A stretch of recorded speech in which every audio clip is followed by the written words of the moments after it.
علم دو دھاری تلوار ہے، اس کا مناسب استعمال برکت اور نامناسب ہلاکت کا باعث ہوتا ہے۔ جو بندہ علمی ذوق نہ رکھتا ہو، اس کے سامنے علمی باتیں کرنا اسے اذیت پہنچانا ہے۔ جہاں سورج چڑھتا ہے وہاں رات بھی ضرور ہوتی ہے، مگر جہاں علم کی روشنی ہو وہاں جہالت کا اندھیرا کبھی نہیں آ سکتا۔ اونچے درجے کی ذہانت حاصل کرنے کے لیے اونچے درجے کا علم حاصل کرو۔ 10 میں سے 9 حصہ دانش پر وقت دانشمند بن جانے کے فلسفہ میں ہے۔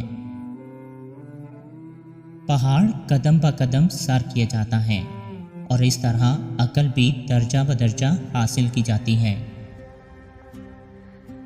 دانا کون ہے؟ وہ جو گردش ایام کی آزمائش سے گھبرا کر اپنے دل کو تنگ نہ کرے۔ دانشمند لوگوں کی ایک خوبی یہ بھی ہوتی ہے کہ وہ مایوسی پھیلانے والے کام بھی کرتے ہیں۔ پسند کی عورت چاہتے ہو، پہلے عورت کی بھوک مٹاؤ۔ عورت کی بھوک 4 چیزوں سے مٹتی ہے: دولت، شہرت، تعریف اور خوشامد۔ آنکھیں سبھی لوگ رکھتے ہیں، لیکن پرکھنے کی صلاحیت کچھ ہی کے پاس ہوتی ہے۔ دانشمند لوگ ہیرے جواہرات سے زیادہ قیمتی ہوتے ہیں۔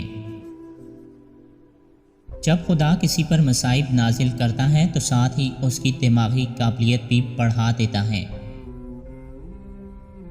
دنیا عاقل کی موت پر اور جاہل کی زندگی پر ہمیشہ آنسو بہاتی ہے۔ قدرت نے دماغ کو دل سے اونچی جگہ دی ہے، اس لیے جذبات کو ہر حالت میں تمیز کے تابع رکھنا ضروری ہے۔